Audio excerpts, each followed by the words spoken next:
Hello नमस्कार दोस्तों। मैं अमित गोस्वामी आप सभी का हमारे यूट्यूब चैनल पर स्वागत करता हूँ। रेलवे के एग्ज़ाम में अक्सर आपको एक या दो क्वेश्चन देखने को मिल जाते हैं डायरेक्शन से, सभी कर लेते हैं। और यहाँ पर हम इसकी बात करेंगे शॉर्टकट विधि से। जो विधि हमें आती है वो थोड़ा सा टाइम ले लेती है, लेकिन सवाल उससे हो जाते हैं। हमको बचाना है टाइम ताकि हम और क्वेश्चंस को टाइम दे पाए। तो चलिए इसको देख लेते हैं, हम बिल्कुल आसान से हम इसको करेंगे। और इसको लिखना होता है हमें, करने जैसे आप करते हो नॉर्मल। यहाँ पर कोई बिंदु मान लेते हो, दक्षिण चला 30 मीटर, तो नीचे दक्षिण चला दिया। फिर उसने कहा दाएं मुड़ा, फिर सोचेंगे हम कि इसका दायां किस साइड में होगा। नीचे की तरफ को मुंह है तो इस साइड में होगा। फिर चला दिया 30 मीटर, तो ऐसे 30 30 भी इसको लिखना पड़ेगा। फिर बाएं मुड़ा तो इसका बायां नीचे के होगा, तो फिर इसको मोड़ दिया हमने 20 मीटर। ठीक है, तो ऐसे करते जाए, थोड़ा टाइम लग जाता है तो लेकिन हो जाता है। हमको लिखना है यहाँ पर नॉर्थ। ठीक है, नॉर्थ के बाद अगर हम क्लॉकवाइज घूमेंगे इस डायरेक्शन में, नॉर्थ ईस्ट साउथ वेस्ट, तो आपको ईस्ट आएगा, फिर साउथ आएगा, फिर वेस्ट आएगा। ठीक है, एक चीज़ और मैं आपको यहाँ पर बता दूँ। अगर आप वेस्ट के नीचे आए हो किसी वजह से और आपको उसने कहा कि राइट मुड़ना है, तो वेस्ट के नीचे राइट में तो कुछ है ही नहीं, तो हम कहाँ आ जाएंगे। तो ऐसे घूम के यहाँ नॉर्थ के नीचे, अगर नॉर्थ के नीचे हम पहुँचे, उसने कहा नॉर्थ राइट है, तो नॉर्थ के राइट में तो ईस्ट है, तो ईस्ट के नीचे लिख लेंगे। लेकिन अगर उसने कहा लेफ्ट, तो नॉर्थ के लेफ्ट में कुछ है नहीं, तो यानी कि फिर घूम के हम कहाँ लिखेंगे उस चीज़ को, डब्लू के नीचे।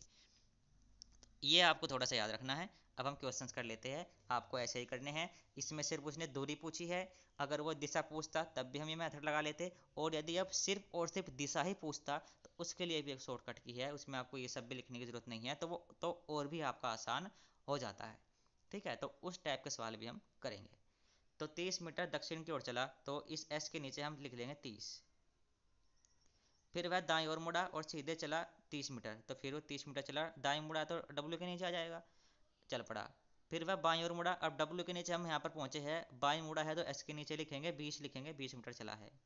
ठीक है, अब इस 20 के बाद फिर वह बाईं ओर मुड़ा, एस के बाईं ओर ई है, तो ई के नीचे लिखेंगे कितना चला है, 30 मीटर चला है, तो 30 लिख लेंगे। यहाँ पर हमारा बात खत्म है, तो यानी कि इनके नीचे अब कुछ भी नहीं आया, तो इनको एक बार एक लाइन खींच के इनको हम जोड़ लेंगे। तो एन के नीचे तो 0 है, ई के नीचे 30 है, एस के नीचे 50 हो गया, डब्ल्यू के नीचे हमारा 30 रह गया। अपोजिट जो दिशा होती है या एक छोड़ के जो एक है, उनको हम घटा लेंगे, और जो बड़ा रहेगा हमारा वो प्रभावी रहेगा, उसमें से घटाएंगे। और वो जिस दिशा का होगा वो दिशा भी प्रभावी रहेगी। तो अब हम बात कर लेते हैं ईस्ट और वेस्ट की। 30 इसके नीचे है, 30 इसके नीचे है, तो नील हो गया, खत्म।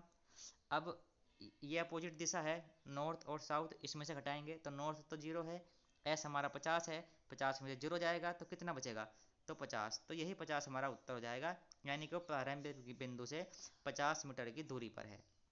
अगर दिशा पूछता तो हम देख रहे हैं ये 50 एस के नीचे है, तो यानी कि वो साउथ की तरफ है। कभी कभी वो ये पूछ लेता है कि लास्ट बिंदु से प्रारंभिक बिंदु किस दिशा में है, तो ये साउथ में है, तो इसका अपोजिट कौन सी हो जाएगी, नॉर्थ, यानी कि वो नॉर्थ में, नॉर्थ की तरफ को रहेगा। लेकिन उसने प्रारंभिक बिंदु से पूछा है, तो 50 मीटर की दूरी रहेगी और दिशा रहेगी उसकी साउथ की तरफ। इस सवाल में उसने सिर्फ दूरी पूछी थी, तो हमारा आंसर हो जाएगा 50। इस तरह के आप सवाल यहाँ पर कर सकते हो, आपको कॉन्फिडेंस रहेगा। ठीक है, ये मैंने टेक्स्ट बुक का एक क्वेश्चन लिया था, आप देख सकते हो।